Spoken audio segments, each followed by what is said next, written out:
Puji Tuhan. Shalom. Apa kabar Bapak Ibu? Baik. Luar biasa. Pagi ini pagi yang sangat luar biasa karena Tuhan itu yang kita sembah adalah Tuhan yang luar biasa. Saudara percaya bahwa Tuhan kita adalah Tuhan luar biasa? Sampai hari ini saudara masih bernafas, saudara masih makan yang baik, saudara masih bisa istirahat yang baik. Itu salah satu bukti bahwa Tuhan kita adalah Tuhan yang sangat luar biasa. Haleluya. Bilang sebelah kiri kanan, Tuhan kita adalah luar biasa. Ya. Kenapa Tuhan luar biasa? Salah satunya adalah waktu kita bangun pagi pada hari ini, kemudian tarikan nafas pertama yang saudara bisa nikmati, itu karena anugerah Tuhan yang Tuhan berikan dalam kehidupan saya dan saudara. Nah, pada pagi hari ini saya ingin melanjutkan khotbah dari Pastor Arif minggu lalu tentang bagaimana supaya kita menjadi anak-anak Tuhan yang sungguh-sungguh mencari mereka yang terhilang. Dan pagi ini saya memberikan tema adalah peduli terhadap keselamatan orang lain. Sama-sama katakan peduli terhadap keselamatan orang lain. Bapak Ibu saudara kasih dalam Tuhan, ketika kita mempelajari kebenaran firman Tuhan dari perjanjian lama sampai perjanjian baru, kita akan menemukan di sana bahwa ternyata isi hati Tuhan bagi setiap orang percaya adalah peduli terhadap keselamatan orang lain. Coba baca Alkitab, baca Bapak Ibu Alkitab saudara yang di rumah dari kitab Kejadian sampai kitab Wahyu. Kita lihat saudara yang kasih dalam Tuhan, sejak awal Tuhan ciptakan manusia, yaitu Adam dan Hawa. Betul enggak? Kenapa Tuhan enggak balik dia ciptakan hewan dulu baru ciptakan manusia?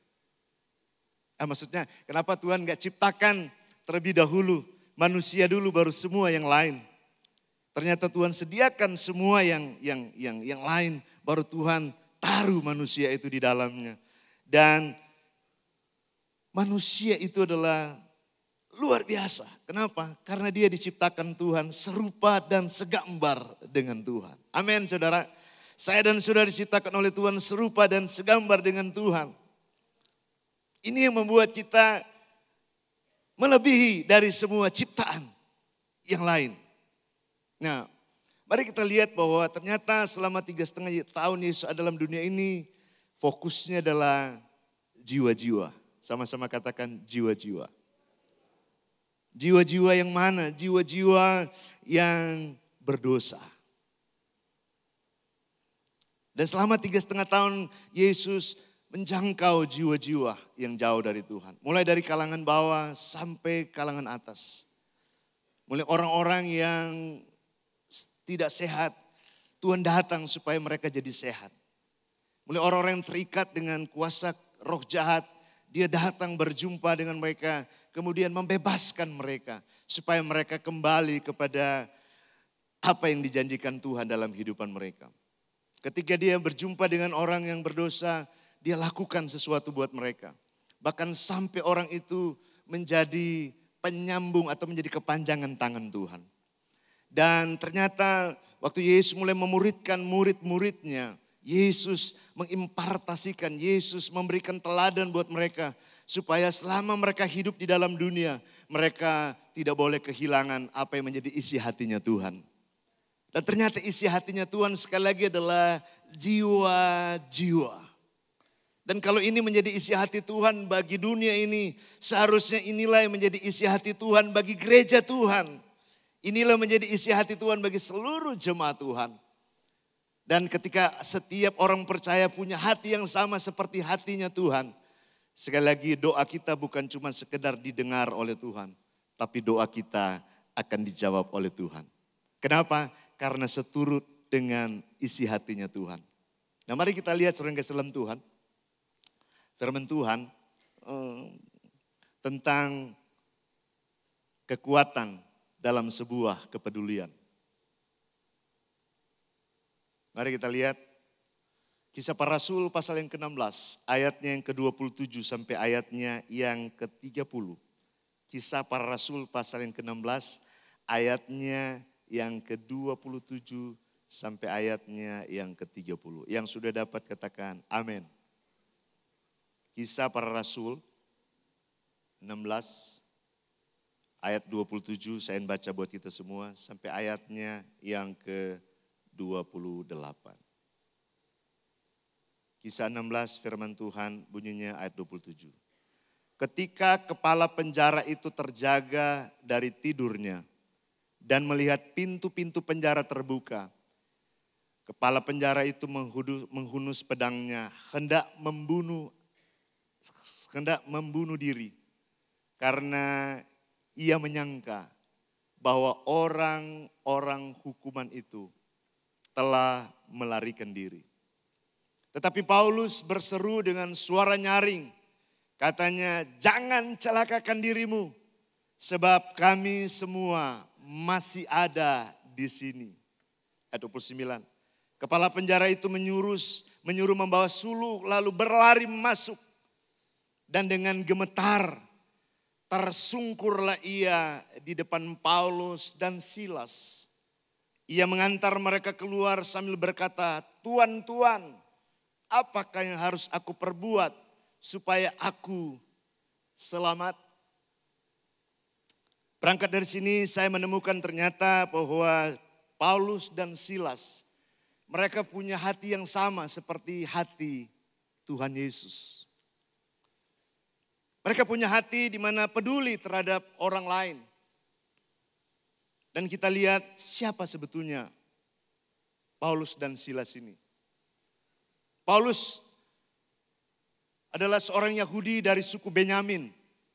Ya, dia lahir di kota Tarsus di tanah Kilikia, dibesarkan di Yerusalem. Dia dididik dengan luar biasa, di bawah kepemimpinan Gamaliel. Dan sebelum dia dipakai Tuhan untuk menjadi kepanjangan tangan Tuhan, di masa mudanya dia hidup sebagai seorang Farisi menurut mazhab yang paling keras dalam agama Yahudi. Jadi ini orang garis keras. Dan Paulus pada mulanya dia adalah seorang penganiaya murid Yesus. Jadi itu melatar belakangi supaya kita tahu siapa Paulus sebelum dia dipanggil Tuhan untuk menjadi kepanjangan tangan Tuhan. Paulus adalah orang yang pintar, orang yang cerdas. Dan dia adalah orang yang sangat jenius tentang keagamaan. Sehingga dia betul-betul tahu bahwa apa isi dari hukum Taurat itu sendiri. Apa isi dari kebenaran Taurat yang mereka anut.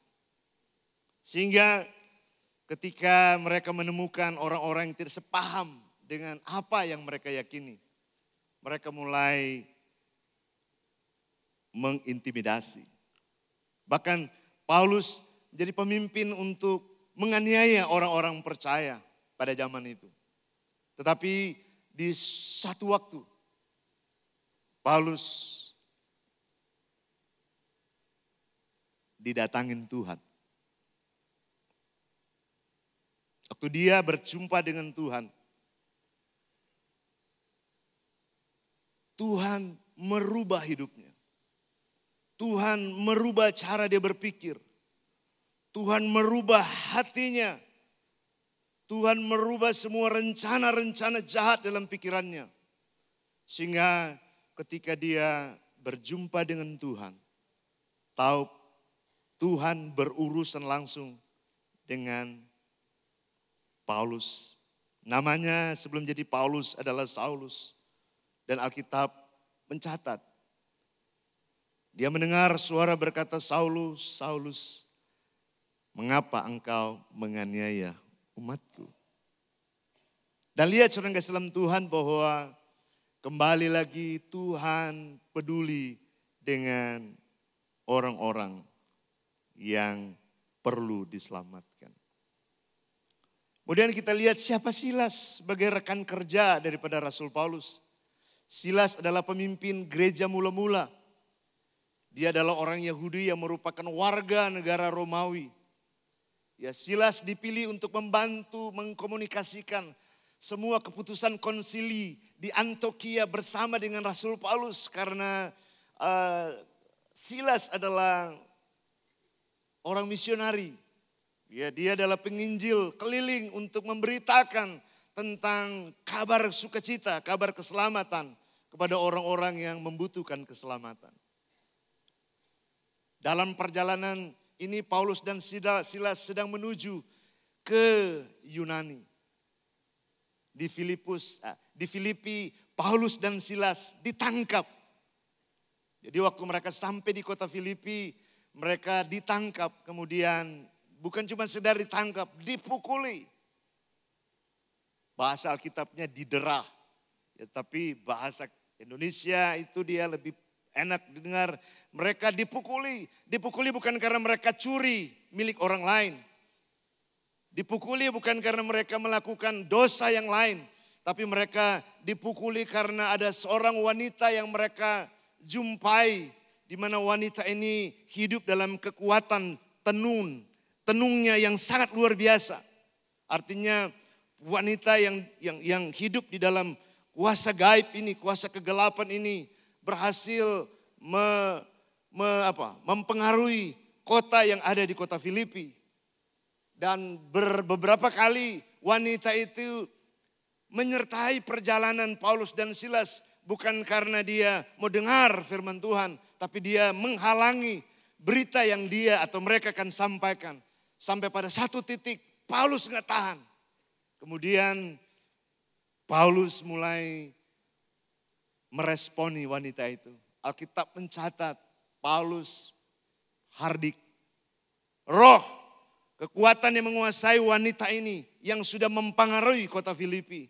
Dan ternyata di atas wanita itu ada yang disebut dengan tuan-tuan atau bos-bos yang memanfaatkan wanita ini dengan kemampuan gaib dia untuk mempengaruhi kota Filipi. Sehingga pada waktu Paulus menghardik roh atau kuasa yang menguasai wanita itu. Tuan-tuan ini merasa terganggu. Mereka merasa tidak nyaman dengan apa yang dilakukan oleh dua orang ini. Dan waktu mereka lihat itu bahwa kuasa tenung yang ada dalam kehidupan wanita ini sudah keluar dari wanita ini. Mereka mulai lakukan gerakan untuk bagaimana menghalangi perjalanan Paulus dan Silas di kota Filipi. Mereka mulai provokasi orang lain karena mereka orang hebat, mereka orang kuat. Mungkin juga tuan-tuan ini adalah orang-orang yang punya uang yang banyak. Sehingga mereka gunakan kekuatan finansial mereka untuk buat gerakan baru. Untuk supaya menghentikan Paulus dan Silas dari perjalanan pelayanan mereka. Dan Alkitab cerita tuan-tuan ini menyeret Paulus dan Silas ke pasar. Mereka diseret ke pasar untuk dipermalukan di tengah-tengah pasar itu. Kemudian karena mereka mempengaruhi banyak orang, Alkitab mencatat banyak orang di pasar itu juga setuju dengan gerakan tuan-tuan ini. Dan kemudian mereka berjumpa dengan penguasa pasar itu, penguasa tempat itu, yaitu pemerintah pada zaman itu. Ambil keputusan bahwa dua orang ini harus dimasukkan di dalam penjara. Jadi Paulus dan Silas dimasukkan dalam penjara bukan karena melakukan kesalahan yang lain. Tapi karena mereka melakukan apa yang menjadi isi hati Tuhan. Ingin menyelamatkan banyak jiwa datang kepada Tuhan. Dan Alkitab catat bahwa ada instruksi dari pimpinan. Kepala sipir bahwa orang ini harus dipenjara bukan di tempat yang biasa.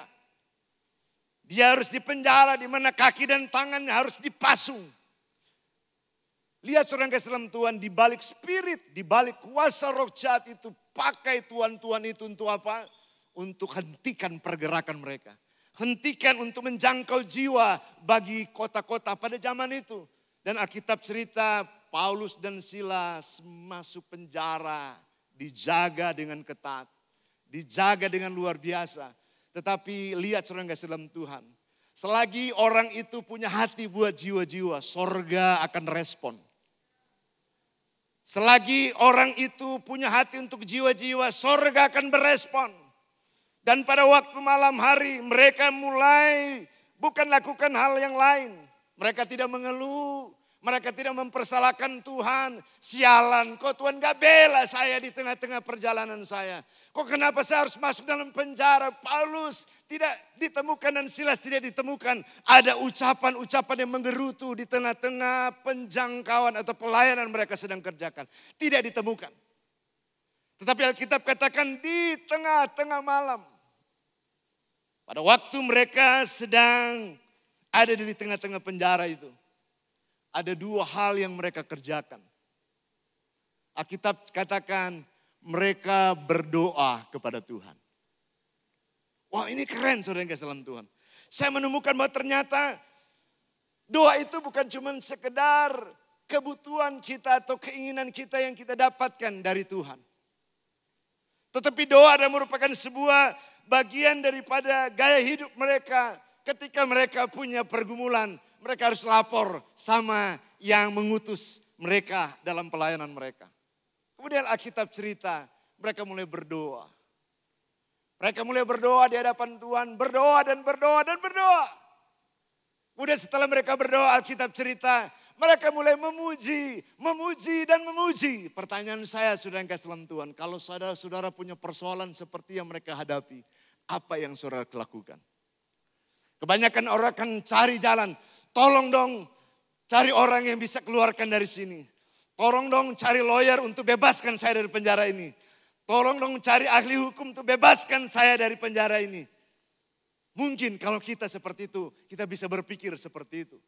Tapi dua orang ini saudara yang kasih dalam Tuhan, mereka tahu siapa pembela mereka di tengah-tengah diperlakukan tidak adil. Alkitab cerita mereka berdoa kepada Tuhan. Kenapa mereka mesti berdoa? Karena gak ada yang bisa tolong. Karena gak ada yang bisa backup dari belakang untuk menolong mereka. Dan apa yang mereka hadapi adalah mereka tidak prediksi bahkan itu akan terjadi dalam kehidupan mereka. Kalau mereka tahu bahkan mereka akan dipenjara di Filipi, saya percaya mereka tidak akan ke Filipi. Tapi ternyata itu diizinkan oleh Tuhan buat kedua pria ini. Supaya mereka bisa melihat sendiri siapa Tuhan yang mereka sedang layani. Ternyata Tuhan kepingin tahu benar enggak Paulus dan Silas melayani dengan hati seperti hatinya Tuhan. Dan Tuhan izinkan kesempatan itu untuk mereka masuk di dalam penjara. Pada waktu mereka masuk di dalam penjara, saudara yang kasih dalam Tuhan. Ternyata sorga enggak tinggal diam. Tuhan tidak tinggal diam ketika Tuhan lihat hati mereka murni memang mencintai Tuhan.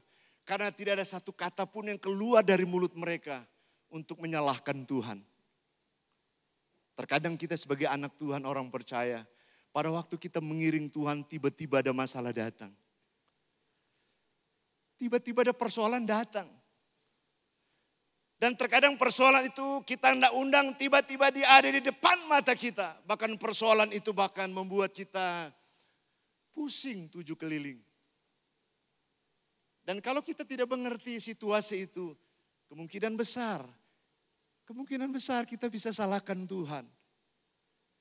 Kemungkinan besar kita bisa salahkan Tuhan, sialan saya sudah ikut Tuhan begitu lama, kenapa masalah ini begitu bertubi-tubi menghampiri, menghantam kehidupan saya. Ternyata saudara persoalan itu Tuhan izinkan bukan karena kita melakukan dosa. Terkadang Tuhan izinkan masalah itu datang bukan karena kita kurang rohani. Tetapi ternyata ini persoalan itu Tuhan izinkan datang. Tuhan hanya kepingin tahu siapa yang ada di hati saya dan saudara. Betul enggak? Terkadang persoalan itu Tuhan izinkan buat kita. Tuhan kepingin tahu siapa yang ada di hatimu. Benarkah Yesus yang ada di hatimu? Benarkah Yesus yang kau cintai yang ada di hatimu? Makanya dia mesti izinkan itu ada dalam kehidupan kita. Persoalan itu dia buka buat kita untuk kita bisa masuk di dalamnya. Ternyata Tuhan kepingin tahu benar enggak Yesus di hatimu.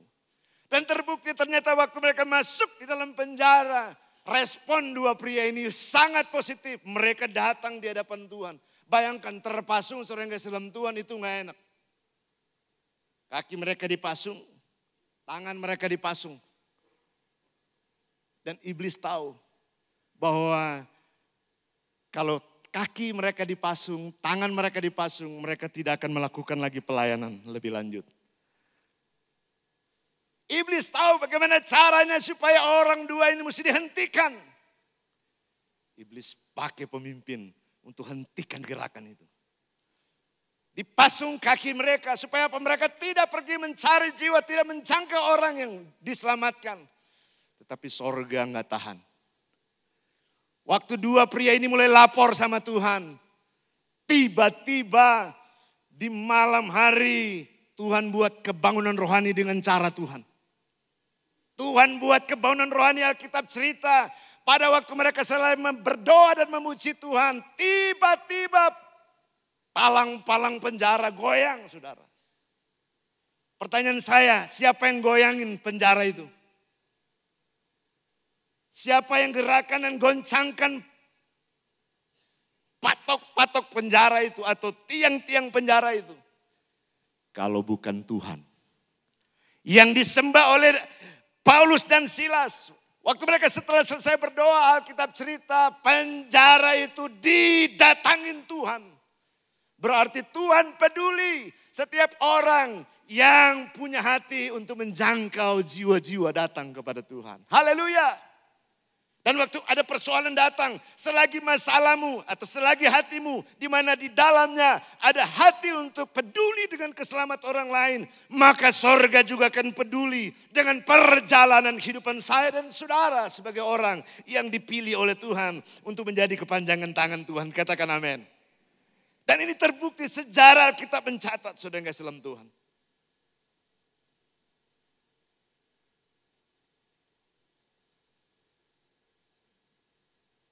Pada waktu Paulus dan Silas melihat bahwa kepala penjara yang memasukkan kedua orang ini dalam penjara kaget. Saudara, Tuhan itu suka bikin kejutan di tengah-tengah pergumulan saya dan saudara. Paulus dan Silas enggak punya skenario bahwa akan terjadi kebangunan rohani dengan cara Tuhan di penjara. Enggak ada skenario di dalam pikiran dan Paulus dan Silas, enggak ada. Tapi ini skenario yang Tuhan buat sendiri. Karena dia tahu dua orang ini punya hati sama seperti hati Tuhan. Tuhan datang di situ. Dan Alkitab cerita di Kisah Para Rasul tadi 16 ayat 27 dan 30. Ketika kepala penjara itu terjaga dari tidurnya dan melihat pintu-pintu penjara terbuka. Ia menghunus pedangnya, hendak membunuh dirinya. Karena ia menyangka bahwa orang-orang hukuman itu telah melarikan diri. Lihat saudara yang kasih dalam Tuhan. Apa yang dipikirkan kepala penjara beda apa yang dipikirkan oleh Paulus dan Silas. Menurut apa yang dipikirkan kepala penjara itu bahwa matang kita. Ini orang-orang tahanan ini kabur semua. Tapi Paulus dan Silas mereka punya integritas yang sangat kuat. Mereka enggak lari sedang ke dalam Tuhan. Tapi pada waktu terjadi itu Tuhan datang untuk melepaskan pasung itu. Dan Tuhan sendiri yang hadir bersama-sama mereka. Dan kepala penjara ini pasti rasa takut. Pada waktu dia sudah mulai bunuh diri. Mau bunuh diri. Bayangkan saudara kalau Paulus itu marah. Paulus itu kecewa dengan kepala penjara. Dia dimasukkan dalam penjara dengan tidak ada masalah yang harus dipertanggungjawabkan dan harus dia masuk di penjara. Saya yakin Paulus itu bilang udah bunuh diri aja. Selesaikan aja dengan pedangmu. Tapi Paulus katakan, "Woi, jangan." Alkitab cerita, saya suka ayat ini saudara. Tetapi Paulus berseru dengan suaranya, katanya, "Jangan celakakan dirimu." Di situ koma saudara yang kasih dalam Tuhan. Saya mulai merenung. Ini hebat banget Paulus. Kepala penjara inilah yang masukkan mereka dalam penjara. Kenapa? Keluar dari hatinya, jangan binasakan dirimu. Ini menunjukkan Paulus punya hati untuk peduli tentang keselamatan orang lain. Ini bukti Paulus punya hati ingin peduli tentang keselamatan orang lain. Bapak Ibu saudara kasih dalam Tuhan. Ini penting buat saya dan saudara. Dan bukan cuma berhenti di situ. Setelah dia katakan jangan celakakan dirimu sebab kami semuanya masih ada di sini. Dia memberikan sebuah kekuatan kepada kepala penjara itu. Jangan takut, kami gak kabur, kami ada di sini.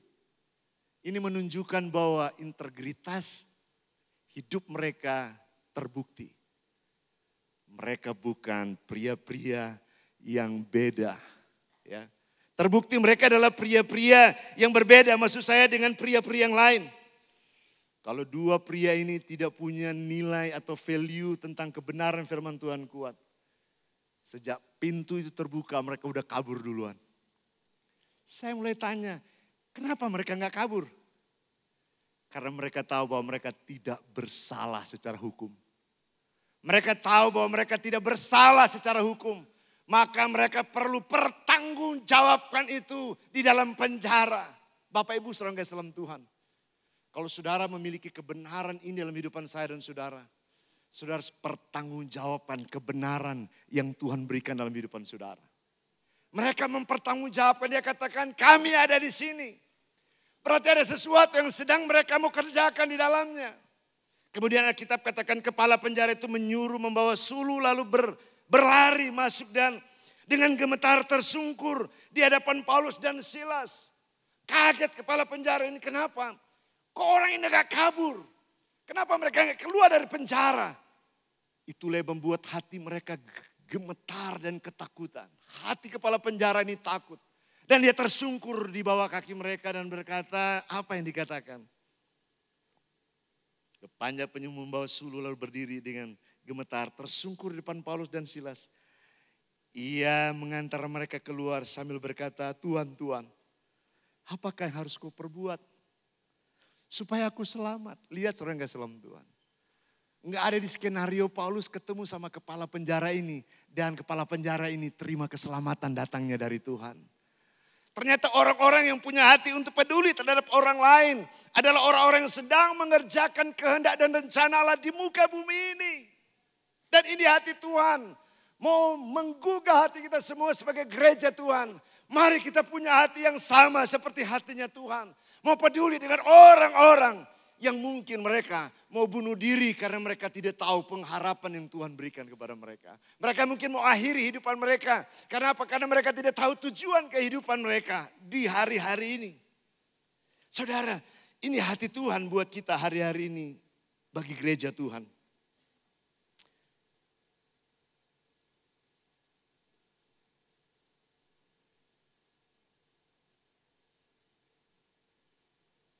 Mungkin saudara berkata, bagaimana kita dapat memiliki kepedulian terhadap keselamatan orang lain? Pastor, bagaimana caranya, Pastor? Supaya kami tahu apa yang harus kami kerjakan di tengah-tengah kesibukan kami. Di tengah-tengah pekerjaan kami. Di mana hampir nggak ada waktu untuk kami bisa melakukan penjangkauan keselamatan bagi jiwa-jiwa. Ada 4 hal yang penting yang saya ingin share pada pagi hari ini. Bagaimana kita dapat memiliki kepedulian terhadap keselamatan orang lain. Yang pertama, bangun hubungan yang intim dengan Tuhan Yesus. Dan mulai mengasihi seperti Dia mengasihi jiwa-jiwa yang masih terhilang. Itu yang pertama, saudara yang kasih dalam Tuhan. Bangun hubungan kita karena kita sudah diselamatkan. Datang sama Tuhan kemudian tanya, Tuhan apa yang harus saya kerjakan selama saya dalam dunia ini? Tuhan, apa yang aku lakukan selama saya masih hidup di dalam dunia ini. Supaya waktu ini terus berjalan begitu cepat. Kalau suatu waktu saudara gak sedang Tuhan. Ya, suatu waktu saudara masih diberi kesempatan oleh Tuhan hidup 1 tahun. Coba kita pakai bahasa Alkitab aja. Bahasa Alkitab katakan, usia manusia pemazmur katakan 70 tahun. Betul? Kalau kuat 80 tahun. Kalau saudara diberikan Tuhan usia hari ini 69 tahun. Berarti sisa hidup kita kalau ikut kalendernya Tuhan tinggal berapa lama? Tinggal setahun, betul? 69 tahun. Pertanyaan saya, 1 tahun itu apa yang saudara mau lakukan di hadapan Tuhan? Apa yang saudara akan lakukan ketika Tuhan bilang, aku beri izinkan kamu setahun ini hidup dalam dunia ini. Pertanyaan saya, apa yang harus kita lakukan?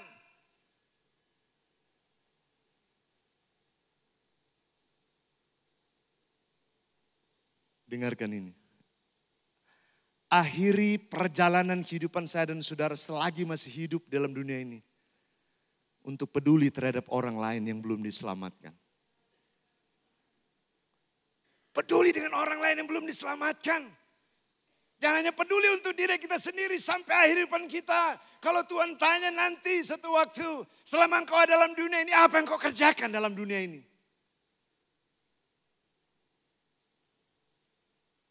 Dan itu kita akan pertanggungjawabkan di hadapan Tuhan.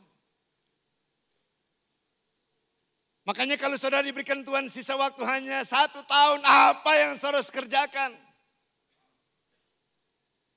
Sebelum Tuhan panggil saya dan saudara kembali ke pangkuan Bapa, ambil waktu ini untuk peduli buat keselamatan orang lain yang masih jauh dari Tuhan. Caranya bagaimana?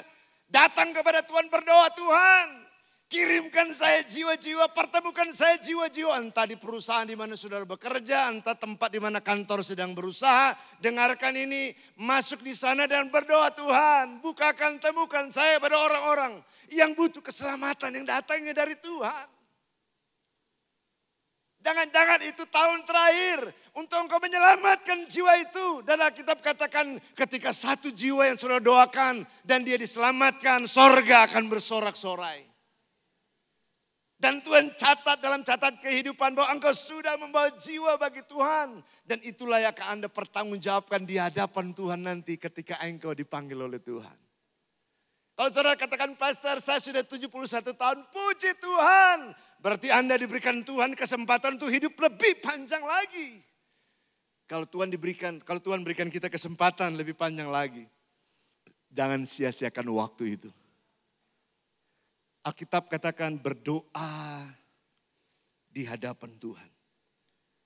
Paulus dan Silas berdoa, Tuhan kami sudah di penjara. Bagaimana cara kami keluar dari penjara ini? Tuhan datang. Tuhan sendiri yang buat KKR di dalam penjara.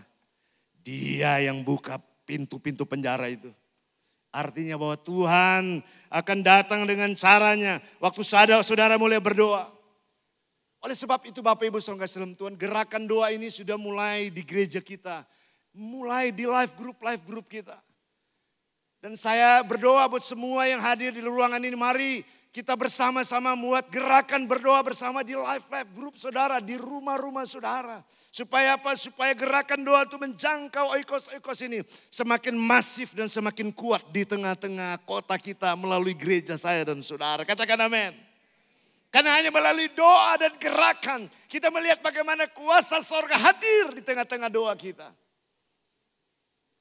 Yang kedua, mulai memikirkan kepentingan orang lain demi keselamatan jiwa orang itu. Buat perencanaan kapan saya ketemu orang itu yang belum diselamatkan. Kapan saya ketemu dengan orang itu yang butuh kabar baik lewat kehidupan saya dan saudara. Sediakan waktu, masa 1x24 jam saudara gak punya waktu untuk menyelamatkan orang lain bagi Tuhan. Masa 1x24 jam sudah cuma minta Tuhan berkati. Dan berkati. Tuhan tanya, itu buat kamu, buat saya yang mana? Orang hanya minta diberkati. Ya membuat sorga akan bertanya. Waktu aku berkati engkau, apa yang kau lakukan dengan berkat yang kuberikan bagiku? Waktu engkau diberkati, apa yang kau lakukan dengan berkat yang Tuhan berikan bagimu? Waktu engkau kelimpahan, apa yang kau lakukan dengan kelimpahan lewat hidupanmu? Kalau cuma kita bukan Tuhan. Hati-hati saudara. Kita akan disebut sebagai orang Kristen yang sangat egois. Bukan egois saja, sangat egois. Kalau Tuhan aja tinggalin sorga, dia punya segala sesuatu untuk mencari orang berdosa. Masa kita sudah diberikan kesempatan oleh Tuhan, kita tidak lakukan seperti yang Yesus lakukan. Mulai pikirkan kepentingan orang lain demi keselamatan jiwa orang tersebut. Yang ketiga, mulai mendoakan keselamatan oikos. Dan terus berdoa dengan tidak jemu-jemu. Sampai jawaban doa kita lihat sendiri bersama dengan Tuhan. Dan ketika kita mulai berdoa kepada Tuhan, jangan lupa saudara kasih dalam Tuhan. Yang keempat, mulai rawat jiwa itu. Mulai rawat jiwa yang saudara jangkau. Mulai rawat dia, mulai bimbing dia, mulai arahkan dia. Mulai muridkan dia dengan sengaja sampai orang itu menjadi dewasa rohani. Jadi jangan kita mau cari aman dan keselamatan buat diri sendiri. Makanya kenapa kita jarang melihat hal yang supranatural datangnya dari Tuhan. Karena kita jarang libatkan hati Tuhan lebih kuat, lebih cepat, lebih dahsyat dalam hidupan saya dan saudara. Jangan akhiri hidup saudara tanpa peduli tentang keselamatan orang lain. Katakan amin. Bilang sebelah kiri kanan mulai hari ini kita mesti peduli tentang keselamatan orang lain. Amin. Dan gereja kita menyediakan sarana untuk ada di live group. Di mana kita di sana bukan cuma sekedar berdoa sendiri, tapi di sana kita mulai berdoa bersama-sama tentang keselamatan jiwa-jiwa yang perlu diselamatkan. Amin, saudara salam Tuhan. Amin. Saudara mungkin tanya begini, Pastor, kalau kita sudah punya hati melayani jiwa-jiwa begituan, apa sih berkatnya di dalamnya? Saya mau kasih tahu ada banyak berkatnya, saudara. Kisah Para Rasul 16:24-25 berkata, sesuai dengan perintah itu kepala penjara memasukkan mereka ke ruang penjara yang paling tengah dan membelenggu kaki mereka dalam pasungan yang sangat kuat. Tetapi kira-kira tengah malam Paulus dan Silas berdoa dan menyanyikan pujian-pujian kepada Allah dan orang-orang hukuman lainnya mendengarkan mereka. Akan terjadilah gempa bumi yang hebat sehingga sendi-sendi penjara itu goyah. Dan seketika itu juga terbukalah semua pintu dan terlepaslah belenggu mereka semua. Alkitab cerita saudara kasih dalam Tuhan. Orang yang punya hati peduli terhadap orang lain. Ya, orang ini akan melihat kebangunan rohani dengan cara Tuhan lewat kehidupan orang itu. Orang yang peduli terhadap orang lain, saudara yang berkatnya adalah orang itu akan melihat bagaimana Allah bekerja lewat kehidupan mereka di mana ada kebangunan rohani terjadi dengan caranya Tuhan, bukan dengan cara kita. Kami di live group bersama dengan semua gembala wilayah menyaksikan bagaimana oikos-oikos yang mereka mulai doakan bertahun-tahun. Bahkan ada yang 35 tahun tidak pernah berhenti untuk berdoa buat keluarga yang belum diselamatkan. Dan pada satu titik orang itu terima Tuhan sebagai Tuhan dan Juru Selamat. Bertahun-tahun bukan 1 tahun, 35 tahun. Usaha mereka, upaya mereka untuk berdoa gak pernah berhenti. Mereka terus datangin Tuhan. Dan ternyata di panjangnya mereka berdoa. 35 tahun bukan waktu yang sebentar. Itu waktu yang panjang. Tapi ketika mereka melihat bagaimana Allah menjamah orang yang mereka doakan.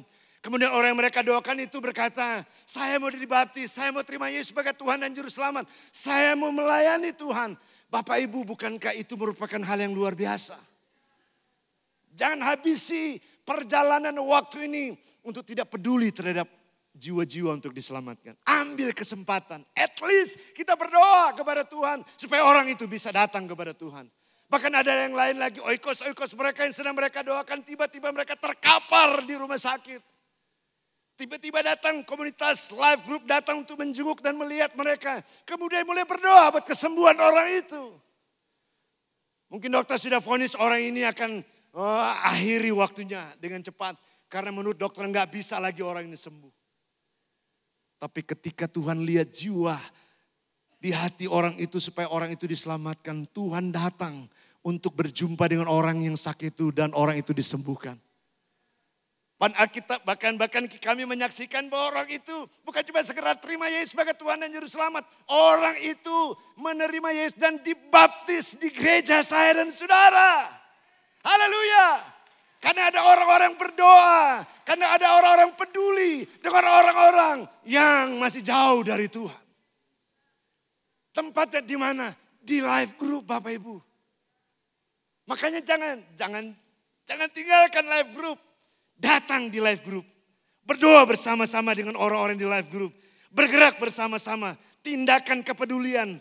Care X dan Care Event. Mari kita bersama-sama kerjakan itu dengan Tuhan. Jadi berkatnya yang pertama adalah orang-orang yang punya hati untuk peduli tentang keselamatan orang lain. Maka Tuhan akan buat kebenaran rohani di tempat di mana saudara sedang berdoa. Tempat di mana saudara sedang menjangkau jiwa-jiwa itu.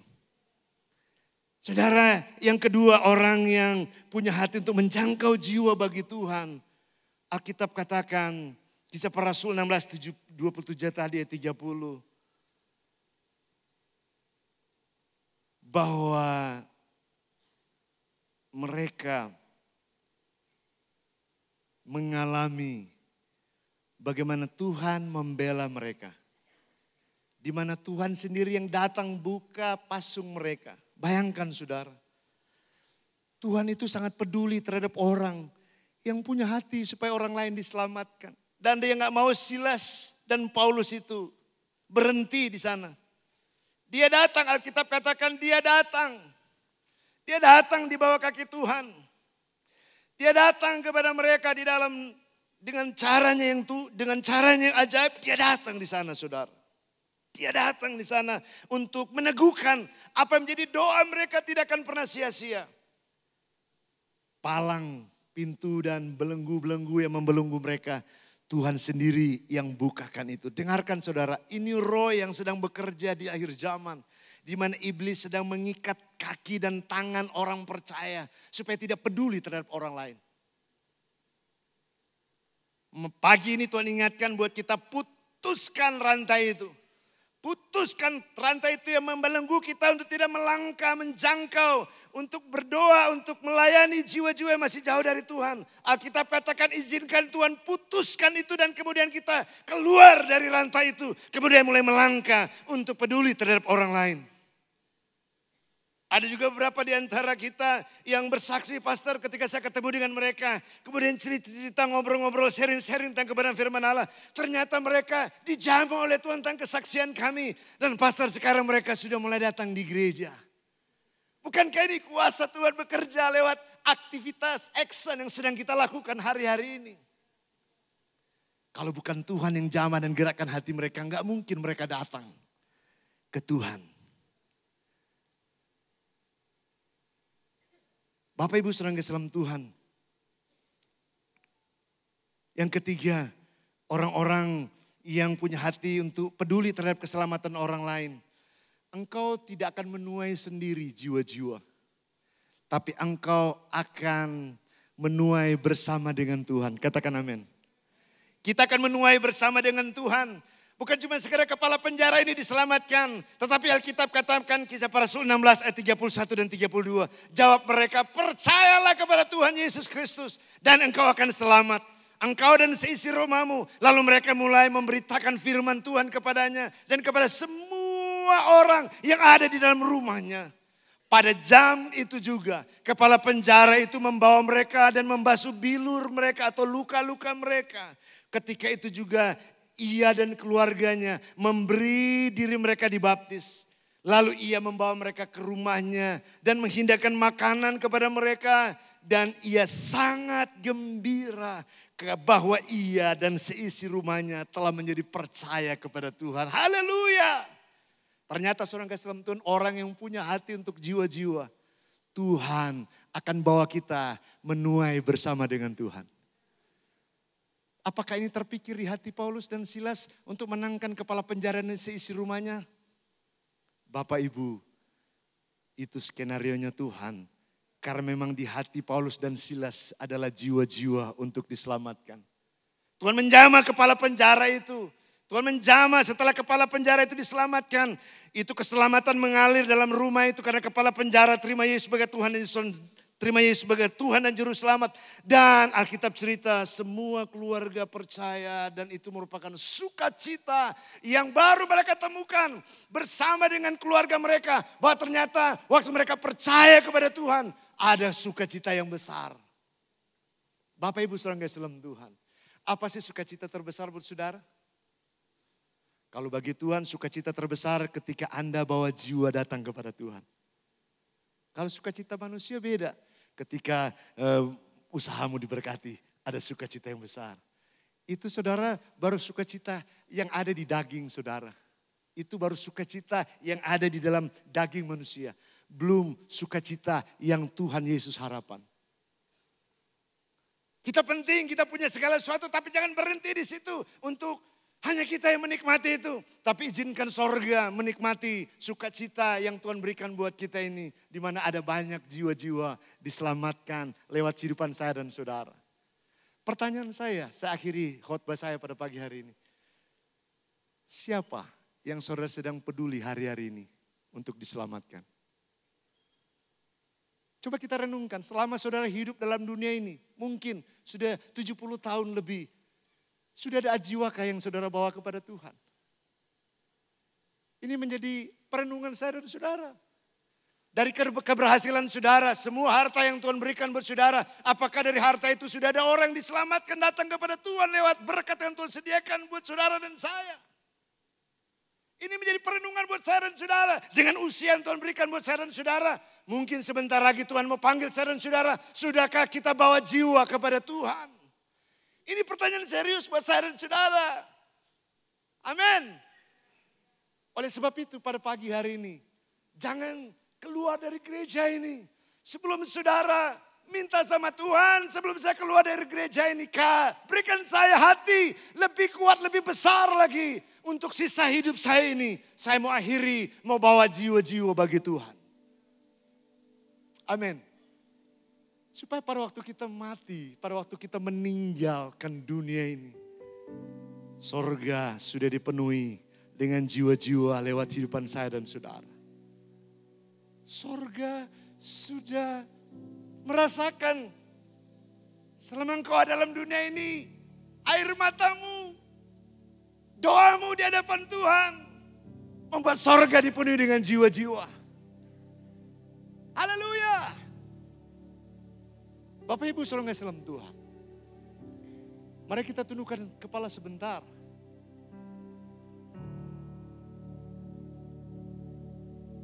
Untuk kita berdoa kepada Tuhan.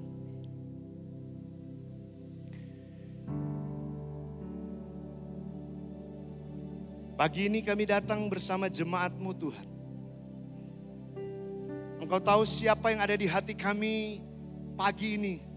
Apakah benar kami mencintai Tuhan lebih dari segalanya? Apakah benar hati kami ada jiwa-jiwa yang kami peduli supaya mereka diselamatkan? Tuhan mau berdoa buat kami semua termasuk hamba-Mu. Jangan ambil hidup kami sebelum kami membawa jiwa datang kepadamu. Jangan bawa kami kembali ke pangkuan-Mu sebelum kami menjangkau jiwa diselamatkan bagi Engkau. Bicara buat kami pada pagi hari ini Tuhan. Sisa hidup kami hanya sedikit, sebentar. Tapi hari ini Kau bicara buat kami.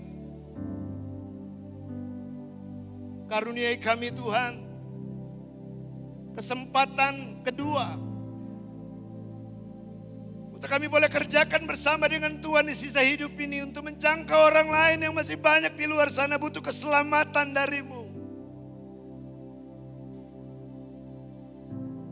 Izinkan kami melihat itu terjadi dalam kehidupan kami sebagai gereja, sebagai jemaat-Mu yang sudah ditebus dengan darah-Mu. Supaya waktu kami kembali ke rumah-Mu, kami tidak membawa tangan kosong. Tapi kami membawa jiwa-jiwa bagi Tuhan. Dari semua perjuangan, pertempuran, pergumulan kami selama kami dalam dunia ini. Karena tidak ada hal yang membahagiakan di sorga selain hanya membawa jiwa datang kepada Tuhan. Apapun profesi kami, apapun yang Tuhan percayakan buat kami, ini hati kami.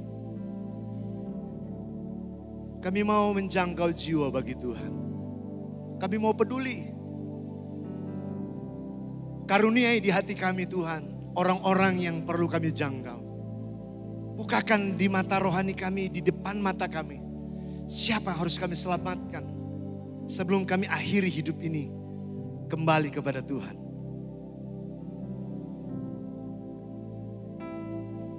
Haleluya. Bapak Ibu mari kita bangkit berdiri bersama-sama di hadapan Tuhan. Nyanyikan pujian ini. Kami butuhkan sentuhan tangan-Mu. Kami tak dapat jalan sendiri. Kami perlu Kau Tuhan. Mari nyanyikan dari hatimu pujian ini kepada Tuhan. Yes. Keajaiban-Mu, kami butuhkan sentuhan tangan-Mu. Kita butuh Tuhan. Kami tak dapat Kita butuh Tuhan. jalan sendiri. Yes Lord. Kami perlu Kau Tuhan.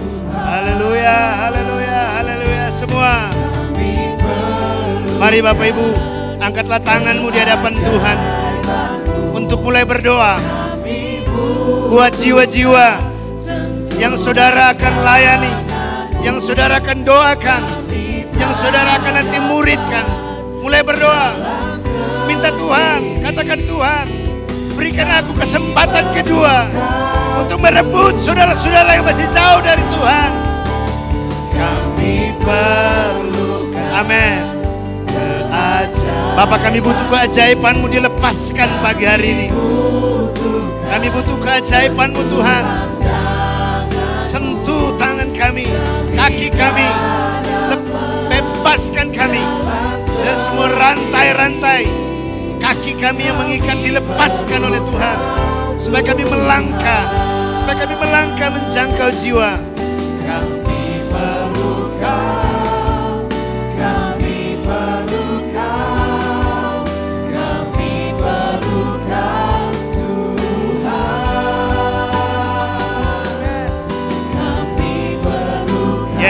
Bapak, hamba berdoa, setiap tangan-tangan yang terangkat di hadapan-Mu, Tuhan, hamba berdoa dari tempat ini, di hadirat-Mu, Engkau berkati tangan-tangan yang terangkat ini.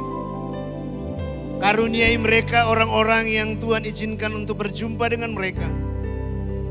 Tahun ini biar mereka boleh menjangkau jiwa bagi Tuhan.